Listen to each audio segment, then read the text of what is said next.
Pemerintah campur tangan untuk membatalkan perjanjian yang diusulkan antara NTUC Income dengan syarikat insurans Jerman Allianz. Pemerintah malah akan memperkenalkan langkah-langkah baru bagi melindungi perjanjian-perjanjian masa depan yang melibatkan syarikat insurans yang ada misi sosial.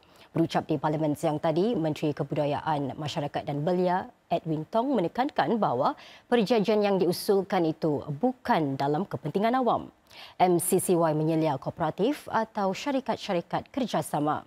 Encik Tong bagaimanapun menambah pemerintah tidak menghalang mana-mana aturan baharu yang ingin diterokai Income nanti. MCCY is not satisfied that Income will be able to continue fulfilling its social mission after the proposed transaction. There are no clear binding provisions or structural protections in the deal to ensure that Income's social mission will be discharged. Pada Julai, Allianz mengumumkan hasratnya untuk membeli saham majoriti dalam Income Insurance pada sekitar $2.2 bilion. NTUC Enterprise dan Income menyatakan langkah itu perlu bagi memperkukuh syarikat insurans tersebut agar ia dapat meneruskan misi sosialnya. Allianz juga menyatakan ia mahu Income terus memberikan khidmat dalam program-program insuran nasional. Perjanjian yang diusulkan itu bagaimanapun menerima tentangan awam walaupun ia masih lagi menantikan kelulusan dari pihak berkuasa. Kali terakhir perjanjian itu dibangkitkan adalah pada Ogos dalam sidang Parlimen. Ketika itu, MAS berikrar untuk memastikan dasar-dasar sedia ada ditegakkan. Maklumat baharu kemudian mendedahkan bahawa Income akan memulangkan sekitar $1.85 bilion kepada para pemegang sahamnya dalam tempoh 3 tahun selepas syarikat itu diperoleh. Ini menurut MCCY berlainan daripada sebab-sebab yang membolehkan Income mengekalkan lebihan kewangannya. Ini juga mencetuskan kebimbangan MCCY kerana tiada peruntukan bertulis yang memastikan bahawa misi sosial Income akan dilaksanakan. We had known earlier that the proposed transaction would leave NE as the minority shareholder in the new entity, with a minority of board positions and no ability to nominate the chairman of the new Income entity. On their own, these factors would not have caused MCCY to object to the transaction. However, taken together with the proposed capital extraction and the lack of structural protections in the deal to ensure the continuation of Income's social mission, cumulatively, they pose a risk that MCCY judges not to be acceptable. Dalam pada itu, Perdana Menteri Lawrence Wong juga bersuara berhubung isu ini dan menekankan bahawa keputusan tidak meluluskan penjualan saham NTUC Enterprise kepada Allianz adalah demi kepentingan awam. Dalam satu catatan Facebook siang tadi, PM Wong mengatakan pemerintah menemui maklumat tambahan yang menimbulkan kebimbangan pihaknya. Kebimbangan tersebut adalah mengenai terma dan struktur perjanjian Income Allianz itu, terutama dalam konteks jaminan yang Income berikan kepada MCCY apabila Income diperbadankan 2 tahun lalu. Namun demikian, PM Wong menekankan pemerintah masih menyokong langkah mempunyai rakan kerja yang kukuh untuk Income bagi memperkukuh asas modal dan kedudukannya dalam pasaran.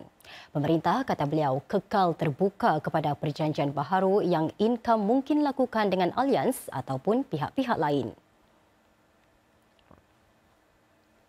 Sementara itu, saudara, pemerintah sedang menimbangkan pindaan kepada Akta Insurans bagi mengambil kira pandangan MCCY dalam permohonan berkaitan syarikat insurans yang sama ada sebuah koop atau kooperatif atau ada kaitan dengannya. Ini kerana pemerintah akur bahawa entiti-entiti tersebut adalah kategori syarikat insurans tertentu yang ada misi sosial.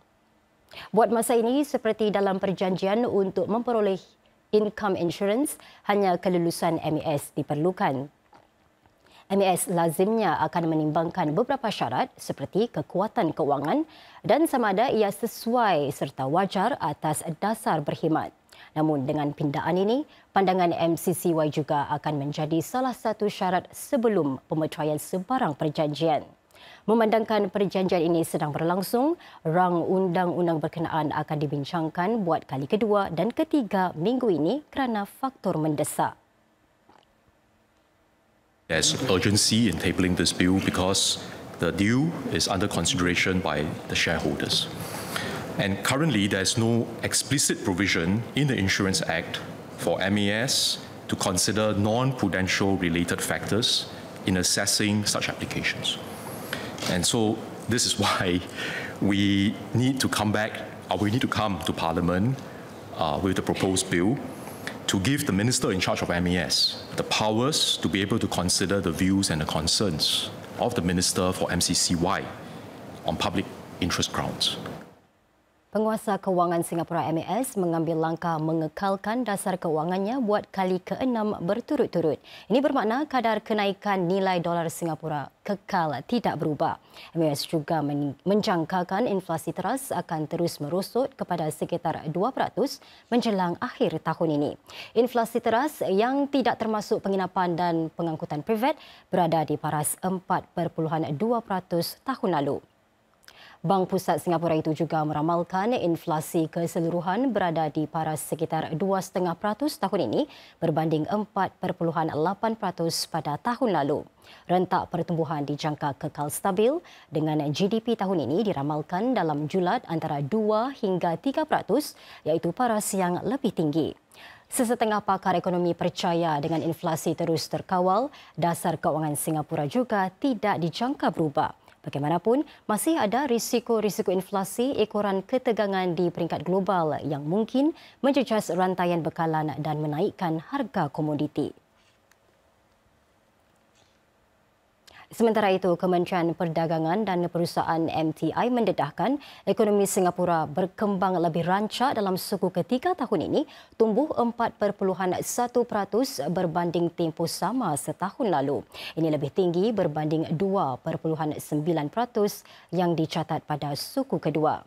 GDP suku ketiga itu dipacu oleh kebangkitan sektor pengelangan yang sebelum ini menguncup 2 suku berturut-turut. Sektor pengelangan tumbuh 7,5%, ekoran permintaan sejagat yang menjulang bagi elektronik meningkat. Ini berbanding penguncupan 1.1% pada suku kedua. Sektor pembinaan pula tumbuh lebih perlahan sebanyak 3.1% dalam suku ketiga berbanding 4.8% dalam suku sebelumnya.